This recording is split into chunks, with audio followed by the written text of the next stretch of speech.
Egaa akkam jirtan daawwattoota sagantaa Kuush Tuubii nagaa jirtu. Har'aa immoo akka seensi kennaaf nu ta'u waan afaan Oromoo irratti afaan ammoo mana nyaata wayii seennee barreeffama afaan Oromoo irratti waan agarree afaan ammoo waan taajjabnee isin dhiyeessina. Meenuu nyaataa kan barraa'e dubbisuudhaaf itti gorree akkanatti kun akkanatti barraa'ee jira. Yoo agartan.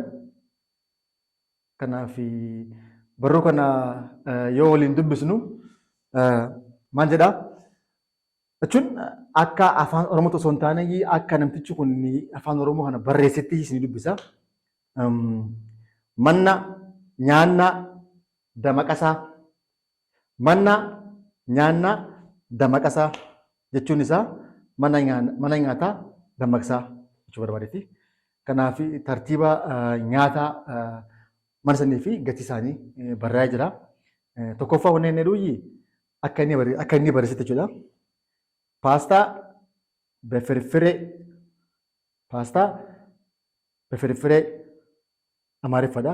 Paastaa befirfirii jechuu irraati. Dullatti jechuun dullatii jechuu barbaadeeti. Wunqulaalii milaasaa sabbarii wanni inni sabbaru naan galle kanaaf milaasaa sabbarii xibisibisii qilqilii juusee akka inni yaadutti kiliiridha.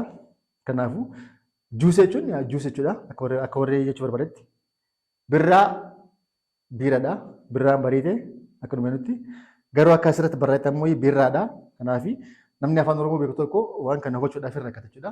Biiraa jechuu barbaadetti inni asirratti garuu birraa hidhee barreesse. Sigilgilii kun naan galle.